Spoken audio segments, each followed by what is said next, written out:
ঘরের কিছু সহজ উপকরণ দিয়ে আজকে পিৎজা বানানো দেখাবো। প্রথমে একটা বাটিতে 3 কাপ ময়দা নেব। ময়দাটা অবশ্যই চেলে নিতে হবে। আজকে এই রেসিপিগুলো আমি সব কাপের মেজারমেন্টে করেছি। ময়দা চেলে নেওয়ার পরে এখানে দিয়ে দেব 1 চা চামচ ইস্ট।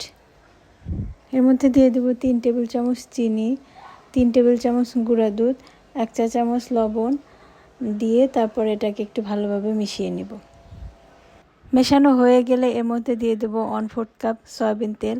আপনারা চাইলে গলানো বাটারও ব্যবহার করতে পারেন। সয়াবিন তেলটা দিয়ে একটু ভালো করে মিশিয়ে নেব। মেশানো হয়ে গেলে 1 কাপ হালকা উষ্ণ গরম পানি বা ঠান্ডা পানি দিলেও হবে। আমি এখানে হালকা উষ্ণ 1 কাপ গরম পানি দিয়েছি। এর বেশি বা কমও লাগতে পারে ময়দার প্রকারভেদে। দিয়ে একটু ভালো করে মথে নিয়ে একটু ভালো করে নিডিং করে নেব। তারপরে এটাকে একটা বাটিতে রেস্টে রেখে দেব যতক্ষণ পর্যন্ত এটা ডাবল ফর্মে না আসে, এবং র্যাপিং করে রাখবো। আমি এটাকে বন্ধ ওভেনের মধ্যে রেখে দিয়েছিলাম। আপনারা চাইলে যে কোনো গরম জায়গাতে এটা রেখে দিতে পারবেন। ময়দার ডোর উপরে একটু হালকা তেল ব্রাশ করে দেবো, এতে করে ময়দার ডোটা হার্ড হয়ে যাবে না, উপরে স্কিনটা শক্ত হয়ে যাবে না। তারপরে চলে আসবো পিৎজার টপিংয়ে। আমি এখানে সিদ্ধ চিকেন নিয়ে নিয়েছিলাম। আপনারা চাইলে কাঁচা চিকেনও নিতে পারবেন।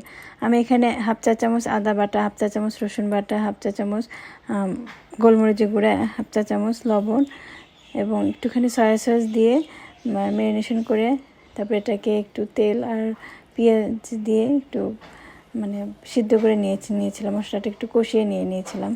তারপরে চলে আসবো সস। আমি এখানে টমেটো সস নিয়েছিলাম। এর মধ্যে একটুখানি আদা কুচি, রসুন কুচি, লেবুর রস, চিনি, একটু চিলি ফ্লেক্স দিয়ে এটাকে আমি পিৎজার সস বানিয়ে নিয়েছিলাম। তারপরে আমার ডোটা প্রুফিং হওয়ার পরে আমি এটাকে 3টা ভাগ করে নিয়েছিলাম। করে আমি এটাকে একটা পিৎজা ট্রেতে সুন্দর করে রুটির মতো বেলে এটাকে একটু কাঁটা চামচ দিয়ে একটু ফুটো করে তারপরে সস, টপ চিকেন এবং চিজ দিয়ে এরপর একটু সামান্য অরিগানো ছিটিয়ে দিয়ে এটাকে 180 ডিগ্রি সেন্টিগ্রেড তাপমাত্রায় আপনার 20 থেকে 18 মিনিটের মধ্যে বেক করে নিয়ে নিলে আপনার পিৎজা রেডি হয়ে যাবে। দেখবেন, আশা করি ভালো লাগবে।